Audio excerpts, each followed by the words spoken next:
प्रश्न, साधना में कौन कौन सी आध्यात्मिक क्रियाएं करनी पड़ती हैं? यानी परमात्मा प्राप्ति के लिए कौन कौन सी आध्यात्मिक क्रियाएं करनी पड़ती हैं, कौन कौन सी साधना करनी पड़ती हैं? उत्तर, एक नंबर है पाठ, दूसरा यज्ञ, तीसरा तप और चौथा जप। अब आगे परमात्मा इनका अलग अलग खुलासा कर रहे हैं। सबसे पहले पाठ। सदग्रंथों का स्वाध्याय पाठ कहलाता है। सदग्रंथों का स्वाध्याय पाठ कहलाता है। अब भाई बहनों, स्वाध्याय का मतलब क्या होता है? स्वाध्याय का मतलब होता है स्वयं जो अध्ययन करता है, स्वयं जो किसी पुस्तक को पढ़ता है, उसको कहते हैं स्वाध्याय। और ये तीनों समय की जो आरती हमें सतगुरु रामपाल जी परमेश्वर जी ने दी है, जिसके विषय में गुरुदेव कह रहे हैं कि इसका नित्य पाठ करना होता है, तो इसको हमने स्वाध्याय करना है। स्वाध्याय, इसको हाथ में लेकर हमने पढ़ना है। आजकल मोबाइल में भी इसकी पीडीएफ वगैरह आती हैं, तो आप मोबाइल में पीडीएफ ओपन करके भी स्वाध्याय कर सकते हैं, वो भी पाठ की श्रेणी में ही आता है। सदग्रंथों का स्वाध्याय पाठ कहलाता है।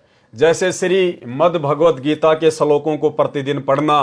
कुछ भगत कहते हैं कि हम प्रतिदिन गीता के एक श्लोक का पाठ करते हैं, कुछ भगत साधक वेद मंत्रों का नित्य पाठ करते हैं, कुछ भगत किसी संत की अमृतवाणी से कुछ पाठ या शब्दों का नित्य पठन पाठन करते हैं। मुसलमान भगत कुरान शरीफ से कुछ वाणी आयतें पढ़ते हैं या 5 समय निमाज प्रभु स्तुति करते हैं। यह सब पाठ कहलाता है। यानी जितने भी उदाहरण परमात्मा ने दिए हैं गीता जी के, मुसलमान धर्म की पुस्तकों के या अन्य अमृतवाणियों के, तो हर बार परमेश्वर ने क्या कहा कि उनको पढ़ना पाठ कहलाता है। यानी उन पुस्तकों को हाथ में लेके उनको पढ़ना पाठ कहलाता है। यानी हमने समझना यह है कि तीनों समय की आरती हमने कोशिश करनी है कि भक्ति बोध पुस्तक को हाथ में लेकर हम इसका स्वाध्याय करें, अपने मुख से बोलें। सतगुरु रामपाल जी परमेश्वर जी के मुख से ऑडियो वीडियो में जो तीनों समय की आरतियां हैं, उनको यदि हम सुनते हैं तो फिर वो स्वाध्याय में नहीं आता। आप तो उनको सुन रहे हो, तो फिर वो स्व अध्याय कहाँ हुआ? स्व अध्याय तो उसको कहते हैं जो स्वयं अध्ययन करे, स्वयं उनको पढ़े, उसको कहते हैं पाठ। जबकि आप तो गुरुदेव की आवाज में ऑडियो वीडियो से आरती सुनते हो, तो वो स्वाध्याय में नहीं आती, वो पाठ में नहीं आती है। मुसलमान भगत कुरान शरीफ से कुछ वाणी आयतें पढ़ते हैं या 5 समय निमाज प्रभु स्तुति करते हैं, यह सब पाठ कहलाता है। किसी ग्रंथ का अखंड पाठ करना या वैसे आदर से किसी समय ग्रंथ को पढ़ना, वेदों या गीता को पढ़ना, यह सब भी पाठ कहलाता है। यानी पुस्तक को पढ़ना ही पाठ कहलाता है। ज्ञान ग्रहण के उद्देश्य से ग्रंथों को पढ़ना भी पाठ साधना ही कही जाती है। इसे ज्ञान यज्ञ भी कहा जाता है। दूसरा नंबर है यज्ञ।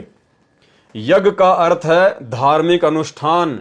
मुख्यतः यज्ञ 5 हैं: धर्म यज्ञ, ध्यान यज्ञ, हवन यज्ञ, प्रणाम यज्ञ, ज्ञान यज्ञ।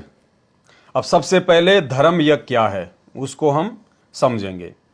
धर्म यज्ञ कई प्रकार से की जाती हैं, जैसे भूखे को भोजन कराना, पक्षियों को दाना पानी डालना, पशुओं के लिए पीने के पानी की व्यवस्था करना, पशुशालाएं बनवाना, मनुष्यों के लिए प्याऊ पीने के पानी की व्यवस्था करना, धर्मशाला बनवाना, निर्धनों को कंबल दान करना या अन्य वस्त्र दान करना, धार्मिक भोजन भंडारे करना, प्राकृतिक आपदाओं, अकाल गिरना, बाढ़ आना आदि में खाद्य पदार्थों और दवाइयों के लिए दान करना, दुर्घटनाग्रस्त व्यक्तियों की सहायता करना, आदि आदि अनेकों प्रकार से धर्म यज्ञ की जाती हैं।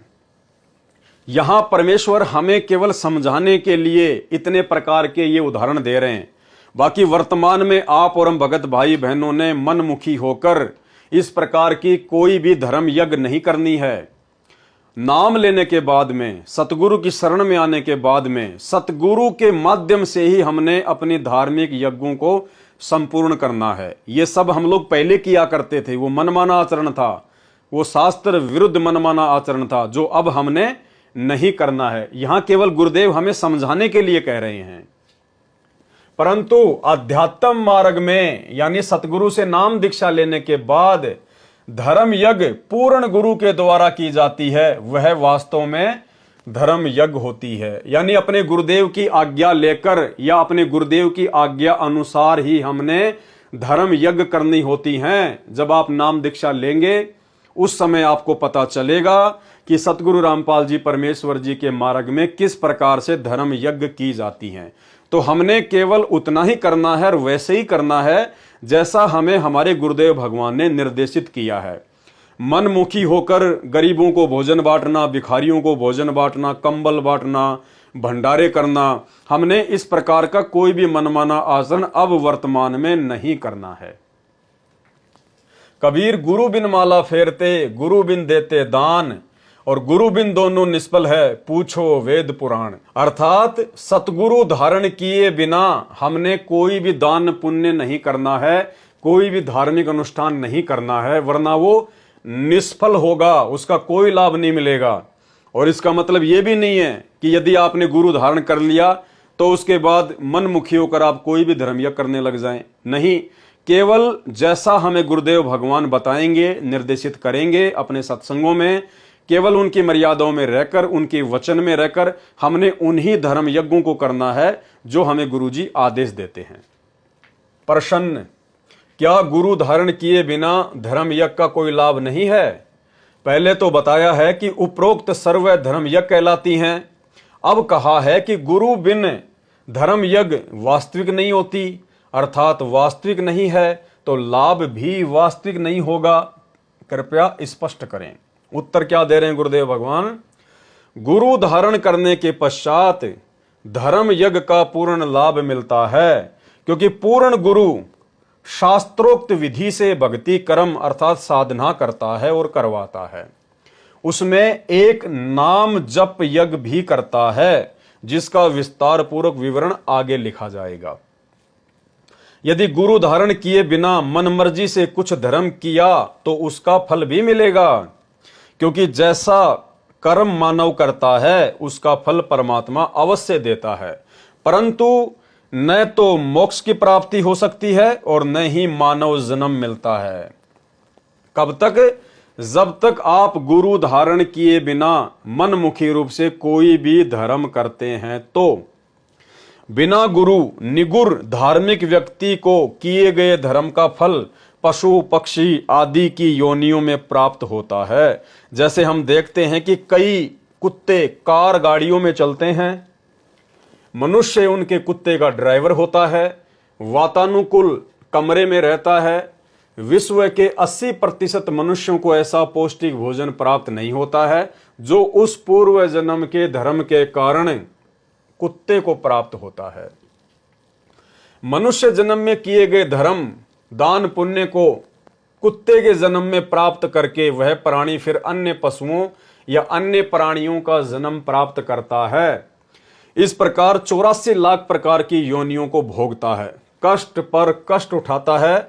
यदि वह मनमुखी धर्म करने वाला धार्मिक व्यक्ति कुत्ते के जीवन में धर्म का फल पूरा करके सूअर का जन्म प्राप्त कर लेता है तो उसको अब कौन सी सुविधा प्राप्त हो सकती है? यदि उस प्राणी ने मानव शरीर में गुरु बनाकर, जैसे आप और हम सभी ने सतगुरु रामपाल जी परमेश्वर जी को अपना गुरु धारण कर लिया है, यदि उस प्राणी ने मानव शरीर में गुरु बनाकर धर्म दान पुण्य यज्ञ की होती तो वह या तो मोक्ष प्राप्त कर लेता, यदि भक्ति पूरी नहीं हो पाती तो मानव जन्म अवश्य प्राप्त होता तथा मानव शरीर में वे सर्व सुविधाएं भी प्राप्त होती जो कुत्ते के जन्म में प्राप्त थी। मानव जन्म में फिर कोई साधु संत गुरु मिल जाता और वह अपनी भक्ति पूरी करके मोक्ष का अधिकारी बनता। इसलिए कहा है कि यज्ञों का वास्तविक लाभ यानी धार्मिक अनुष्ठानों का वास्तविक लाभ प्राप्त करने के लिए पूर्ण गुरु को धारण करना अति अनिवार्य है। आप और हमारा सौभाग्य कि हमें वो पूर्ण गुरु, वो सच्चा गुरु आज सहज में उपलब्ध है।